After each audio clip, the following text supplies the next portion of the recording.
Welcome back into Exit 99 Sports. As always, my name is Caleb Deloach, and I think the snow is all melted. The ice is gone. We're practicing, playing games, all those good things. So we're fully back in the swing now of, sports, athletics, everything. No foreseeable issues now heading into the month of February and middle part of February here, and closing out the seasons on all the fall sports. Honestly, we are at the final month, pretty much. The postseason's coming up here in February for some, or late February, early March for some basketball as well. So, we're right in the heart of it. We had a busy week this past week. We will go ahead and jump right in. We'll start with boys basketball this past week. All the way back Monday, February 2nd, we had a game here in Cape County. Saxony hosted Kelly. I believe that was a makeup game. I think that was supposed to happen sometime during the snow and ice, all that good stuff. Kelly came to Saxony. Saxony got the win 46-44. I was pretty impressed. It was a game I thought, hey, Kelly is tough, but this is a game that I think Saxony could win if they play well, and they did. They held on, won a close ball game, which has been kind of the one issue I've talked about all season with this team. They've really struggled in close ball games, whether it's they had a narrow lead late, or whether they were trying to go ahead after coming back, whatever it might be. And yeah, they did it. They closed out a close ball game. They got the win over Kelly. Played well. It was not easy. They did not make it easy. I think Kelly missed 4 free throws in about 3 seconds of game time or something crazy like that would have put them ahead multiple times, but whatever. A win's a win. They all count the same. So they're going to close out. They close out that win, and they had a busy week. So we'll get more of Saxony here. It didn't go really well the rest of the week, but rest of the week, Tuesday, Jackson went on the road to Charleston. That was a game that I was covering on the radio, and Jackson won 68-40. Indians played really well. It was pretty much controlled. They went up early. Charleston kind of pulled it back there into the first quarter, and then Jackson really just put their foot on the metal, blew them out. It was an ugly game at times. There was a ton of fouls early, especially in the first half. It was a really funny deal, at least for me, honestly, because whatever. I had a pretty good inclination of how it was going to go in the end, but Jackson commits like the first 6 fouls of the game. Charleston had 1 or 0 in the first quarter, and then the second quarter starts. Mind you, it was at Charleston, right? So Jackson starts getting downhill. Charleston foul, and then it's like 5-0. Charleston fouls in the second quarter, and then they're mad now. Their fans are all freaking out in the stands below me and Cody, who were calling the game, and so it kind of is what it is. It is what it is. They didn't enjoy the shoe being on the other foot. I know Coach Williams got teed up, and it just snowballed. They kind of let the foul situation go to their head, and Jackson just played really well. I mean, they gave up 40 points. John Ernst played really well. He played really well defensively. That's one thing I want to get out of this game is the way Jackson played on the perimeter. Charleston's whole thing was, Jackson's going to switch. Jackson's very comfortable switching 1 through 5 with John, being able at 6'8" to guard people on the perimeter. And Charleston, that's what they went to every single time. They put him in ball screens, got the switch onto smaller guards, which, their entire team is a guard anyway. I don't know why it was really imperative to try to get a great, some special matchup. There really wasn't a matchup that was more beneficial than others at times, but he switched on to little guards over and over and over and over again. And, he acquitted himself nicely. They couldn't drive by him. He gave them the space to say, hey, you want to shoot? All right, well, I'm 6'8". I'm going to be able to contest, but I'm going to give you enough space to where if you do try to drive, I do have a step on you. And, I don't know if they scored on him a single time. I don't know if there was a bucket. Maybe one pull-up mid-range went in. He did phenomenal. His one-on-one defense out on the perimeter was really good. And then Will Thomas had 26 points, and a part of a big, big week for Will. I talk about in the post game when I interview Coach Brownsberger a lot, how this kid just doesn't do anything fancy. He just cuts to the basket, gets open, hits open threes, gets out in transition, hits the offensive glass. That's what he did. He had a really quiet 26 points. John Ernst has 17. He went 9-9 from the free throw line, so pretty cool to have a 6'8" center be able to do that, who's only a sophomore. Elsewhere, St. Vincent blew by Saxony. St. Vincent, pretty good team. I think, they're a little bit far north of here, and so people in southeast Missouri don't look at them as much don't have much thought on St. Vincent when it comes especially to basketball, where they're less involved around here. But they have a pretty good team this year. I mean, they've had good teams in the past. They have a really, really good squad. Their record in the end is going to be really, really nice. They're going to be about a 20-win team by the end of the season. So, they were just much better. They just outplayed Saxony that ball game, won 69-47 at Cape Central. An outcome I was a little disappointed by was Hillsboro winning that game over Cape 60-52. I've seen Hillsboro earlier in the year when they played Jackson. They played at Jackson, and they're a tough matchup. And because look, there's stereotypes that exist. They have a couple of guards who are about as quick as any guards I've seen. Like they really do rival, not all around skill set. I'm gonna be totally honest, but as far as just like first steps and just genuine like straight line speed go, these kids they've got like Poyen and something else. There's a couple of kids who are as fast as anybody like I've seen really in the SEMO conference. They rival like a Marquell Murray, Kobe Thomas as far as just the speed element goes. Those guys are better at other things. I mean, Marquell can fly. Those kids are not the vertical leapers, but as far as just straight line speed, those kids are really, really tough. They got a 6'8" kid inside who is pretty good around the rim. I know when they played Jackson, he had a lot of issues, but it all presented a lot of problems for Cape here and there. It was a close ball game, but Cape was unable to come out on the right side and lost that one by 8. Elsewhere, one notable thing that happened was for 3 quarters, Dexter led Sykeston. It was a 6-point game going into the 4th quarter. Dexter was winning, and then Sykeston ends up winning by 13. So plus 19 there for Sykeston. So they continue to stay perfect, and Jackson continues to stay perfect with that win over Charleston in the SEMO Conference. So we're still trending toward, February 20th. So we're getting there. I think it's February 20th. Sykeston coming to Jackson for the SEMO Conference regular season championship game. So that should be very fun. Friday, we had a big time, not really big. We had a rivalry game here in Cape County.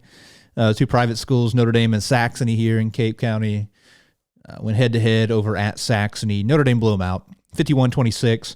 Notre Dame didn't play exceptionally well, even as far as offensively. Defensively, they played really well. I mean, they gave up 26 points. Anytime you do that, it's a great defensive night. They forced a ton of turnovers. Saxony had a really, really tough time with the defensive pressure that Notre Dame was able to throw at them. Notre Dame has a ton of really quick, athletic guards. And, Notre Dame made life really difficult. Devin Dannemuller hit some shots, played well. And Notre Dame comes away with a big, big win over Saxony. Somewhat expected, but still nice to see them kind of take care of business. And then over in Jackson, the Indians beat Lutheran St. Charles 79-51. It's continuing to blow out people. Will Thomas did in this game. He had 26 against Charleston. He bounces back and has 31 his next time out. So, absolute baller week for Will, the unofficial Exit 99 Sports Player of the Week. Goes to Mr. Will Thomas. In that game, though, 2 more players in double figures. John Ernst had 16. So he had a nice week, averaging 16.5 points. And then Ty Forrest had 14 in there, leading them to the victory. That game, I mean, Lutheran St. Charles just wasn't very good, for being totally honest. They had one kid that was good at basketball. Not a lot else. They struggled with turnovers, and Jackson shot a lot of layups in transition. Not a lot you can take away from that. Just took care of business, did what you needed to do, got a win where you should have. Speaking of getting a win and taking care of business, Cape goes down to Charleston for the 6-man shootout. This past Saturday, they faced Meridian. Meridian's a team that at times has been good over the years. Like last year, I think they went to the Final Four in Illinois. I think they're a Class 1 school, though, or 2, something like that.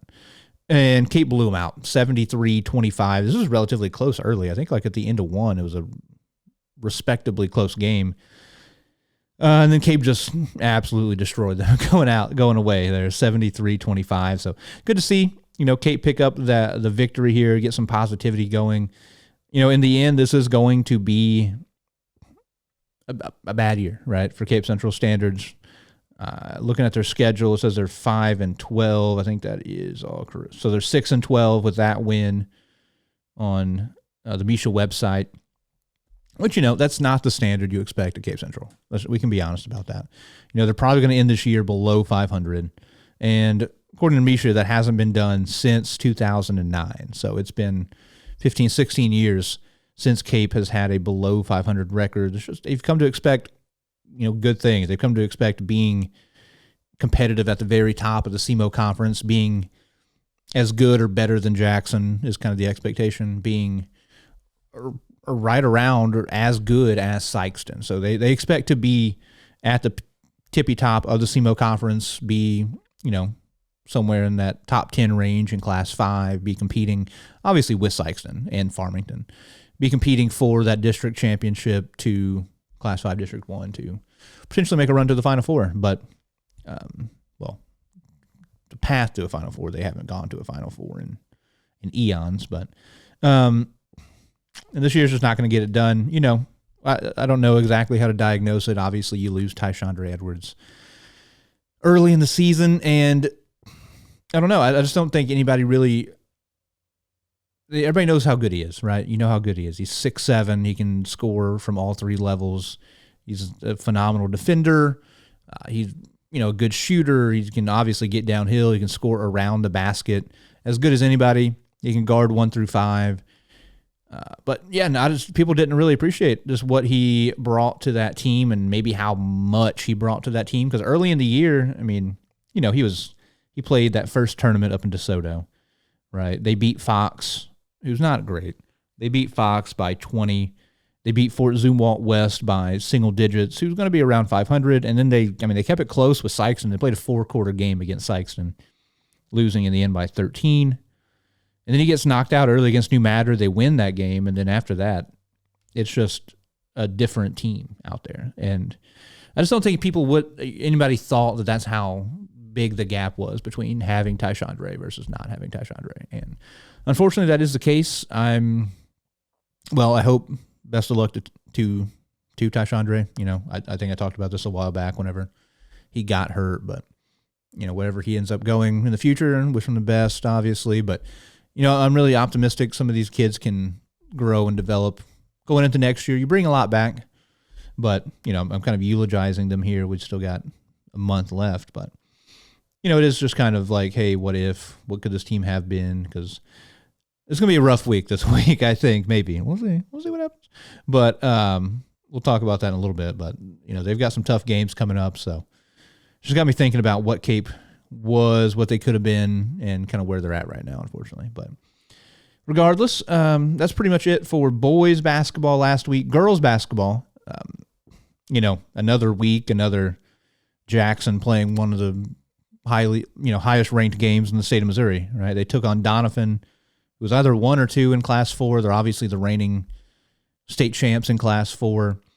It was at Jackson. I did get out there. I did have boots on the ground. I watched this game in person, and yeah, Jackson's just a lot better. They're just better at basketball. They completely shut down Doniphan's offense, and conversely, on the other end, Jackson just had an easier time scoring than Doniphan did. Doniphan shot 12 of 39 from the field. They went 1 for 12 as a team from 3. They had 17 turnovers. Now, Jackson turned it over too much. That was an issue. That was why Doniphan was hung around for a while. Jackson turned it over too much. They had 17 turnovers, but as a team, they were just better. But then the big difference maker is Lauren Dory. If you don't have somebody who is as big or more physical or whatever it may be, as athletic as Lauren, you're going to struggle. She was the difference maker. She was hitting the offensive glass. She was scoring. If you let her catch 2 feet in the paint, I think she scored almost every time. She finished with 17 points. She had 8 rebounds. She had the Doniphan forward, Monahan, whatever it is, in foul trouble all game. got her in foul trouble early, got her to foul out maybe in the third quarter, maybe early fourth, something like that. But, yeah, I mean, Jackson they just controlled the game. They were just simply more athletic, and they just had more than Doniphan. And I was really impressed. They did a great job on Carson Haygood. Give a shout out to Kate Deck. I mean, she had 12 points, 5 steals. They had Kate Deck face guarding Carson Haygood, which, shout out to her, like taking on that assignment. Says a lot about her, the ego, the lack of one at least, and like, hey, I'm a 20-point per game scorer. I want to go get buckets, but instead she accepted a defensive assignment and stuck to it and did a really, really good job. Made the Haygood girls' life really, really difficult. She finished with, I think, 17 or something like that. She did score in the end. A lot of that came in garbage time whenever it honestly felt like it didn't matter anymore. And she made 1 3. She's a kid who can shoot the lights out, and Jackson did a great job. It was just an unbelievable half-court team defense game. Jackson they did pressure, but they did a lot of their pressuring in the half-court. They were trapping. They knew which girls could beat them from the three-point line, which ones couldn't, and they just said, we're just going to leave people wide open from 3. They had a couple of Doniphan had a couple guards who just nobody was in the same area code as half the time in the half court. So really, really good game plan by Coach Fulton and company, Boone, Martin, all them. They did a great job preparing for this game, and yeah, they stifled Doniphan is a great word for it. Yeah, I was really impressed. I expected a close ball game. Last year it was a 3 or 4 point game over there at Doniphan, and Jackson left no doubt in this one. Though we had a couple other games. We had a rivalry game, SEMO conference game. First, I'll say you had Saxony. I think they went to Dexter, got a win. It was tough to go down there for them. They won 53-49, so it was a close ball game, but did what they needed to do. A winnable section of the schedule here. You got to be able to beat Dexter, honestly, at this point. Dexter is, I believe, the worst team in the SEMO conference as far as record goes. I'm not sure if they've beaten a New Madrid or something like that, but I think they have 2 wins on the season. So if Dexter's on your schedule, you need to win at this point if you are in the SEMO conference. So shout out to Saxony. Got the job done there, going on the roads. Never easy in conference, but they got the job done. And then up here in Cape, the Tigers knocked off Notre Dame 46-33. Shout out to Cape Central. All right, this is something that hasn't happened in I don't know how long. Misha website only goes back so far. Let me switch over to the girls. Like I said earlier, like 08, 09 is about how far the Misha records go back. So you click on Notre Dame and Cape Central matchups all time. Obviously now it's a 1-win consecutive streak for Cape Central. But coming in on Misha website, they had lost 25 consecutive games. That goes all the way back to 09. I don't know how much further that goes back, how long Notre Dame had beaten Cape Central consecutively total. Because, you got to think, can't remember exactly. It would have been probably earlier 2000s, mid-2000s. You have, some other unbelievable players. Coach Summer, Macaulay Purdue, Cape's coach, was there early 2000s, mid-2000s, something like that. You had some members of the Millam family there at some point in time around there. So, yeah, this streak could have lasted 25 years, 30 years. I have no idea. I don't know how long it went back, but at least until 2009, at least 25 consecutive games, Notre Dame had won over Cape. That streak is finally broken. The Tigers win 46-33. What a ball game. Shout out to them. You got, Jamie Dawson-Ide had 12. Nidra Ivy inside had 9. Caden Kern had 9. Abby Davenport had 8. Allie Cairns had 7. Ava Miller on the other side from Notre Dame. I think she finished with 10. That was neat. It was, kind of witnessing history. I genuinely can't remember the last time that happened. So it was pretty neat. Very, very neat to see. Very cool accomplishment for Cape. Shout out to Coach Summer getting it done. Also, shout out to the student section. I want to shout out to the Jungle. They showed up big time. I don't know what the directive was or what the conversation was ahead of time.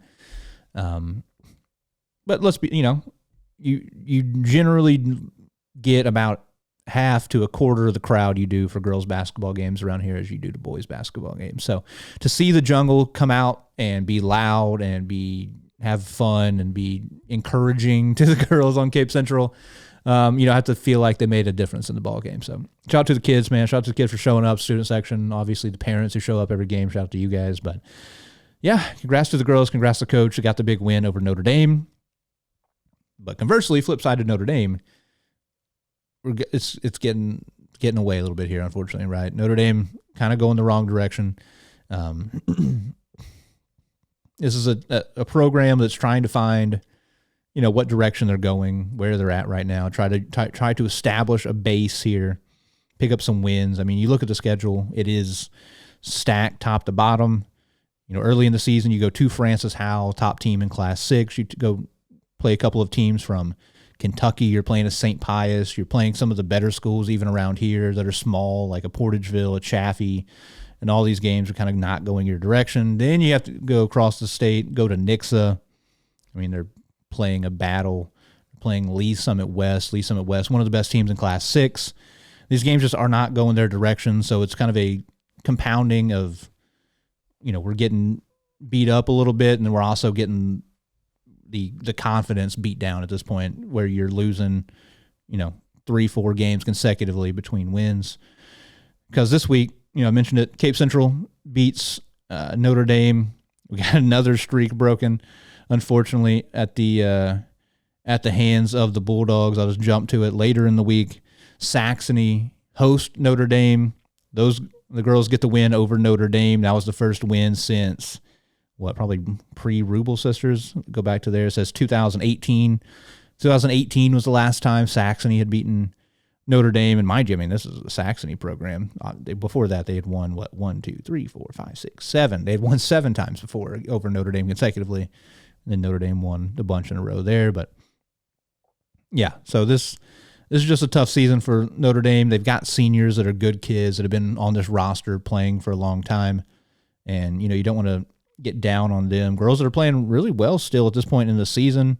Mia Panton has been around for a long time. Lola Wunderlich has had a few games where she has played well, but you got to try to find, and you look at the roster on Misha. You've got 3 seniors, Needbalski, Panton, Wunderlich. You've got 3 juniors, Ava Miller, Eloisa Marquez, Ella Hart, and then everybody else is a 9th grader. So, you've got to develop these freshmen, kind of find the confidence for them, start turning over the keys to the kingdom to them at some point, and, hope that they can kind of turn that tide back in the direction of the Bulldogs. Because this is, as far as girls basketball go, Notre Dame is as consistent as anybody in the area. You look at their results, their history here. They had a little bit of they had a down couple of years, mid-2010s. But before that, they were in the Final Four back in 2010, competitive around the area. They're winning 20 games a year. They won 6 consecutive district championships from 19 to 24. They went to a Final Four. They were Final Four competitors every year with the Rubel sisters. And, you lose some talent like that. You lose, just think about it. You lost Lexi and Tori Rubel, right? Those are 2 girls who signed, they're D1 college basketball players. You also had somewhere in there, I can't remember everybody that was there. You had like a Riley Berger was there. You have the younger Rubel twins that are there. You have Nevaeh Lucius going to Missouri State. You have all these players, and then even you had Liza Barnett this past year. You had lost it. Olivia Wagner inside. You had Skylar Kraft. You had so much talent the last several years. You lose so much of it, and it's hard. And girls are trying to step up in positions that they hadn't really been in. They're doing their best, but unfortunately, it's not resulting in a lot of wins. You do hope that they can turn it around. I keep mentioning it. The schedule is not easy. They have a winnable game this week. That's happening. It's already happened as you're watching. They got a couple winnable games. You got Dexter, New Madrid, but it just does not get easy, man. They challenged themselves with a schedule. You got to commend it. But I mean, you close the year at Jackson, home against Farmington, home against Corey Zoo, Park Hill Central down. They're below 500. Then at Doniphan. So you got at Jackson, one of the best teams in Class 6. At home against Farmington, one of the best in Class 5. Corey Zoo, one of the best in Class 6. At Doniphan, reigning state champs and the best team in Class 4. So they're going to be battle tested, but you know, what are they going to feel like after the battle's done, right? But it is what it is. They're here. They're playing hard. That's all you can ask for. You got to keep staying competitive, keep playing, stay in the fight. Jumping back a day before the Saxony Notre Dame game. Also, shout out to Kinsey Keys, by the way, a really, really good basketball player, one of the best in Southeast Missouri. She had 18-9 in that Notre Dame game, and has led Saxony back to 500. They are, I mean, now by the numbers, one of the best teams in the SEMO Conference. I think they're 4-2 now in the SEMO Conference. They're on a 4-game win streak in conference. So shout out to them. Shout out to her. They have a very tough close to the year as well. You know, they're at 500 right now, but it's going to be a dogfight for them to stay there. So they're going to have their hands full coming up, but shout out to them. Shout out to this great run they've been on. And then, like I mentioned, jump back a day, Thursday, February 5th, Jackson went to Poplar Bluff and beat them 80-15. 15. I think it was 4-0 going, or 5-5. Excuse me. It was like they had 5 points going into the fourth quarter. So Jackson kind of doing what they do. Usual suspects, you know, Kate Deck had 20, Lauren Dory had 20, Addison Henders had filled up the stat sheet, right? Is what she does. She had 12 points, 5 rebounds, 5 assists, 3 steals. I mean, Jackson did that without 2 girls in the rotation. One of their normal starters, and Lily Watkins was out. Aubrey Baker, a girl in the rotation, was out. So, I mean, they can just wallop people around Southeast Missouri. And then, speaking of teams that have been playing well as of late, Cape Central, who I mentioned, got the win over Notre Dame. They came back, got another win, this time over New Madrid County Central, in a game that they should win, but they took care of business, won 57-42. So shout out to Cape Central. Getting it done there on the girls' side of things in basketball. Now, you know, catching up this week, we got some good ball games going on this week. We're pretty busy. I mean, we've got Tuesday here. This is probably, hopefully, the day you're watching this. We've got some full slate of boys games here in the area. You know, like I said, we're going to start with boys Tuesday, February 10th. You've got Cape, and this is going to be an interesting day of basketball. It's going to be some tough matchups for teams here. Cape is hosting Scott City. Scott City is very, very good. They're 17-3. You know, whatever your perception of Scott City is from whenever it might have been 5 years ago, 15 years ago, 12 years ago, whatever it is, this team is the real deal. Like I said, 17-3. They just won the Scott, Mississippi County tournament. They won it going away. They blew out everybody in the tournament. The championship, they won by 25-30 over Chaffee. They won the first meeting between them and Cape, 53-41. That was in the Christmas tournament. I think that was the second round game. Cape and Scott City faced off. Scott City was just better. I mean, Scott City has good length on the perimeter. It's kind of the big separator for teams at times. You know, you got Max Snyder around 6'3", Caden Lowry, good guard. And then you've got Braden Walton, who can play inside, outside, 6'4", 6'5" kid, can shoot it at a nice clip as well. So, I mean, he's one of the better players in the area. They just have a really solid group, and this is going to be tough for Cape. It is going to be at Cape Central. We're going to see if Cape is going to be able to slow them down. It's going to be their it's going to be the question of, can they keep up with Scott City, honestly, because, you know, this Cape team has had an issue scoring the basketball. Go back and look at, you know, what they've been doing this year. Let's go to the boys, especially, you know, post Markwell Murray. They had a stretch where, I mean, they've only scored without him. They have scored 50 points. They scored 50 points in the Christmas tournament, the first round. They scored over 50 in a loss to Notre Dame. They had over 50 in the win against New Madrid. And then they had 52 in a loss. So they've lost 2 games where they scored 50. They've scored 54 total times. without him. So, I mean, this is a team that's really struggles offensively. They are a good defensive team. They can stay in front. They can guard. I mean, they have kids that are really good perimeter defenders. You have a Goliath Morris Young around the rim that can really erase a lot in there. But the question is going to be, can they score enough to beat the Scott City team? And we shall see. I'll be rooting for it. I'll be hoping for it. I'll be watching from afar because I will be calling Jackson hosting Crothersville. This is notable because it's going to be senior night. A couple of really good seniors for Jackson in Will Thomas, Ty Forrest getting honored. This won't be their last home game, but getting honored in this ball game. So very cool for them. Two kids who did not have prominent roles last year and who are both now the leading scorers on the basketball team. So you had a Will Thomas coming off the bench, playing a few minutes a night, averaging like 2 points a game. You had Ty Forrest, who played very irregularly, if at all, last season for long stretches. Now he's averaging 13 points a game. So he had a 30-point game in the championship of the Christmas tournament. These guys are a real testament to hard work, sticking with it, and just personal improvement. And Jackson's looking to go to 20-1. Crothersville will be tough.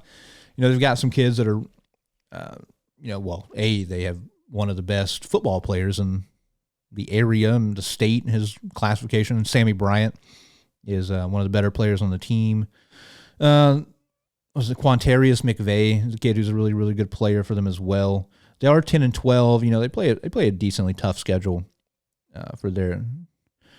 compared to their peers at times. They're one of the better teams down there in the Boot Heel Conference. I think they lost to Hayti close recently, but it'll be a good test for Jackson. Obviously, the Indians will have a size advantage, especially with John Ernest inside being 6'8", but it should be a good one. Last season, we were down there at Crothersville. Place is an iron dome, no internet signal getting out of there. Ruined the entire broadcast. Don't care. I'm not going to get mad about it. Jackson won 68-61. It was just kind of it was definitely a cold deck save us type of game. He had a big performance, if I remember. Super chippy. There was like 5 kids total that fouled out. It was a weird game. You don't want to rag on officials. It was they might have struggled to keep up with maybe the pace of the game at times, or maybe the physicality they struggled to keep up with at times in that one. So we shall see. I just feel like this is one that should definitely be in the win column for the Indians, but you never get too confident, especially with kind of the weird moving parts of senior night. Notre Dame, they'll be going on the road to Hillsboro, a team that Cape just lost to by 8. It's the things I mentioned, right? They got a 6'8" kid in the middle. That'll be a tough matchup for Notre Dame. Notre Dame doesn't have great size inside. You've got Jones and Dannon Mueller, who are, 6'3", 6'4". So they're going to be giving up a few inches to this Hillsboro team. Hillsboro has some pretty good length around, but they're led by some really, really quick guards. They got a couple kids averaging 15, 16, 17 a game, something like that. They can shoot it a little bit. They're going to take a lot of threes. They don't necessarily hit a lot of threes, but they're going to take a lot of threes. If they get hot, you're going to be in for a shootout maybe. They're 9-9, so they're a solid team. They're not great. It should be a good test. Going on the road will be tough. You got to go out there, get in the hills a little bit. Obviously Hillsboro, but it should be a good one. I went up there last year, watched the game. They shot about 50 free throws, so take your patient cap if you go, Notre Dame fans. But it'll be a good battle, a couple of blue teams. So this is a game I think Notre Dame is the favorite, but I will be watching closely as I'm calling the other game. And then finally, Saxony is hosting Jefferson. Put it on the pile of tough teams they're playing. Saxony, lost this game to Jefferson big the first time they played, 77-43. Jefferson is a really, really good squad. They're 15-7. It's going to be a tough ball game. I think Jefferson beat Saxony once or twice last year as well. So Jefferson's solid. I think it's going to really, really be a tough one for Saxony, but it is at home. So get out there, go be loud, Saxony fans. Go try to make a difference. Then Thursday, Saxony will be on the road. I keep talking about, tough schedule for Saxony. It continues. Last week, they had St. Vincent, they had Notre Dame. This week you get Jefferson, and you go to Chaffee, who just got second place in the Scott Miss tournament. They're 15-5, so they're on pace for one of the best seasons in recent memory. I know they won like 17, 18, and maybe once a couple times in the last 10, 15 years. But Nolan Fowler, Dane McMullen are one of the best, especially like small schools. They're one of the very best guard duos out there. They're so much fun to watch. Those kids can light it up. Fowler's a big guard, and they have decent size around the perimeter. They don't have too many pure post kids. They have a couple of kids that play inside that do have good size, 6'3", 6'4". And then Fowler, like I said, he's a 6'3" kid on the wing. They've got, McMullen's like 5'11". They have another kid whose name escapes me. I think his name's Grant something, who's on the shorter side. But they have pretty good length for traditionally for a Chaffee team, so that makes them tough as well. But, man, Fowler and McMullen can get hot, get out in transition, and they can shoot the lights out. So Saxony's got to be prepared to guard, and we'll be rooting for them, but I really, really like this Chaffee team, so that's going to be a tough game for them. And finally, Friday, we've got a pretty busy slate. All 4 teams here going to be in action. I mentioned Saxony. Now they get a chance to maybe pick up a win. They're going to be hosting Oak Ridge. Oak Ridge, only 4 wins on the season, 4-16 total. This is a game that I think Saxony should win. I saw Oak Ridge in the Christmas tournament. They have some kids that can compete. They have some kids that are talented. They can score a little bit. But this is a game where I think Saxony could win, use that defense to their advantage, really slow down Oak Ridge, get some easy buckets the other way. Notre Dame, they will be hosting Poplar Bluff. This will be a weird matchup. Poplar Bluff is one of these teams that I feel like they should be better than what they are. They have really good size. They have really, really good size. I think the weakness is kind of the guards. Overall, they have kids who are solid players. They have like a skill set, a skill that they do well, but they don't have the greatest all-around guards.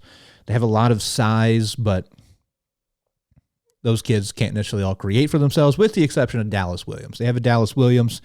Dallas Williams can keep anybody in any game. He's one of the more electric scorers in the SEMO conference. So he'll shoot it from anywhere inside of 30 feet. So he's a legit player. They got big kids inside, 6'6". They got a 6'8" kid inside. They have good length everywhere, but can the guards take care of the ball? And that's where I'm hoping Notre Dame can exploit them. Poplar Bluff did also lose 111-54. 111-54 against Sykeston.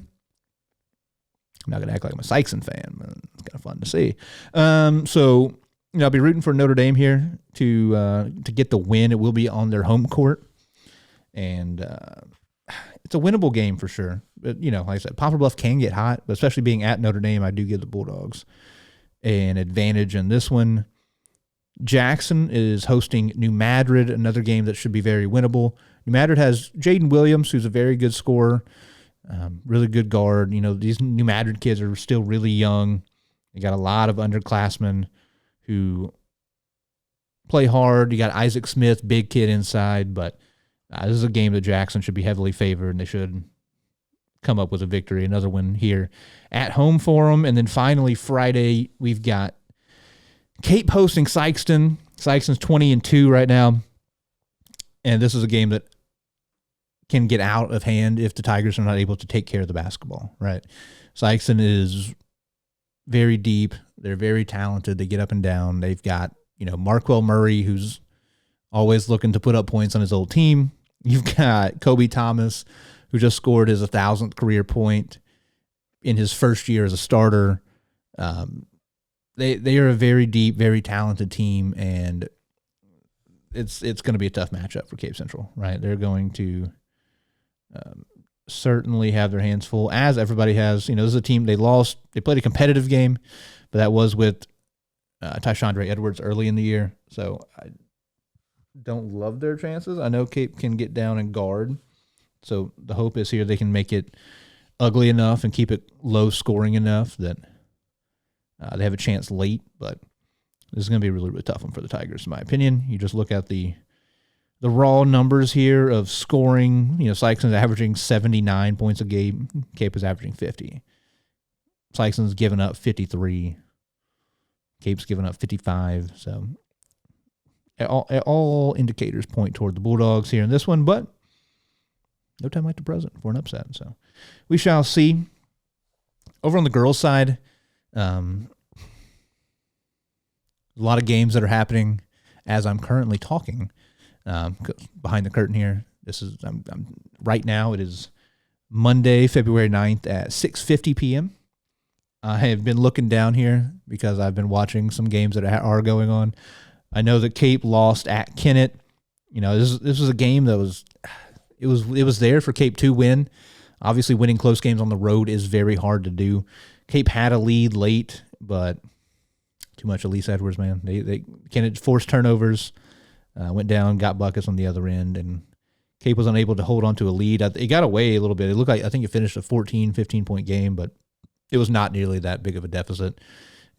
Cape was leading by 4 with like 5 minutes left in the game. So Cape Central drops that one. I think that makes them 8-12 on the season now. Kennett kind of keeps propelling themselves toward the top tier there in the SEMO Conference. Saxony is on the road at Portageville. Like I said, I'll talk about these games next week as we know the finals to them. Jackson is another day, another dollar. They're playing maybe the biggest game in the state right now, up at Principia. Principia, number 1 in Class 3. They're 20-2. They have a real case for being the second best team in the state of Missouri. Everybody's fighting for the second best team, right? They're probably, they're a top 5 to 10 team regardless of classification in the entire state right now. They lost in the state title game last year. They're number 1 in Class 3, like I said. They're looking to get back there. And yeah, Jackson won this game 45-35 last year at Jackson. As I speak, it's 23-23, early third quarter. So I'll be peeping down there quite a bit, but I think I'll be done recording by the time that one goes final. So later in the week, this week, you've got Cape at Dexter. I said it earlier, we're at a point right now where Dexter is down enough to, this needs to be a win. It's on the road. That will make it tougher, but Cape needs to go down there. They need to get a win to just flip the script here get some positive momentum back their way. And, keep preparing for districts. Saxony, they get to host a team that just beat Cape Central in Kennett. It'll be a tough ball game. Kennett's a good team. They have more players than just Elise Edwards, but regardless, Elise Edwards is one of the best and most electric players in Southeast Missouri, in the state of Missouri. She's, 5'2", but and she can score in every way imaginable. She is a very, very fun player. Kennett now, after this win, is 16-3, so it'll be 16-3 going into the game against Saxony. So it'll be a tough one for Saxony. I feel like Saxony has the athletes to match up, but we've got to, got to find a way to slow down Elise Edwards, manufacture enough offense. Kennett's averaging about 58 points a game. Saxony's averaging about 46, so it will be a tough battle for the Crusaders. I think this game has already happened earlier in the year, right? Saxony, no. So Saxony and Kennett have not matched up to this point, so it'll be fun. It'll be a unique matchup. It'll be interesting, and I'll be rooting for Saxony. And then finally, Thursday, Jackson will be hosting Notre Dame. I mentioned it earlier. These are two teams kind of going in opposite directions. Jackson's undefeated, and this should be a win for the Indians, probably similar to a lot of other SEMO Conference games. So that does it for basketball. Other sports we got going on this week. Girls swimming. We've got the SEMO Conference meet here early in the week, Tuesday. So that will be definitely something to keep an eye on. All the local teams here competing. Should be a ton of fun. Later in the week, Friday and Saturday, we're here. I mentioned it. We're getting to the postseason in other sports that are not basketball. And Friday, the 13th, you've got Notre Dame and Cape at the Class 1 District 1 meet. And then Saturday, the 14th, you've got, happy Valentine's Day, you've got Jackson in the Class 2 District 1 meet. So best of luck to all the ladies competing. Go do it. Your last chance to swim, maybe wearing those school colors. So it should be be a fun time. Should be a big weekend around here in the swimming world. Same thing in wrestling. So early in the week, we got a couple of meets. As I speak right now, Cape and Kelly are competing. You've got Notre Dame and Cape they're taking part in the Dexter Quad Tuesday. And then back into the week, we are in the postseason. So Notre Dame with Saxony is in the Class 1 District 1 tournament. And then the Cape and Jackson Girls will be in the Class 2 District 1 tournament. Just one second. We're going to pull up this. Also, Jackson's now losing by a couple possessions here, and stressing me out watching this Principia game and trying to talk at the same time. But we're doing it. So you look at the Jackson boys schedule coming up. They have some time off until districts. They're in Class 4 District 1. That does not come up until the 20th and the 21st. But over on the girls' side, they are in Class 2 District 1, so that is this weekend, the 13th and the 14th. Mentioned it also with the Cape girls. They will be competing Class 2 District 1 as well. However, on the boys' side, they're in Class 3, so Class 3 and 4 get an extra week off. So you got Class 1 and 2 this upcoming weekend. The following week, the 20th, 21st, Class 3 District 1, where Cape boys will be, and then the Class 4 District 1, where Jackson will also be happening on the 20th and the 21st. And then that can be echoed for the Notre Dame boys. Class 2 District 1 will be February 20th and 21st. And then I mentioned earlier, the girls for Notre Dame Saxony will be this weekend, Class 1 District 1. So we're here. Like I said, we're at the very end of the season. It should be fun. I mean, we got some kids that I'm expecting to make a little bit of run into postseason wrestling.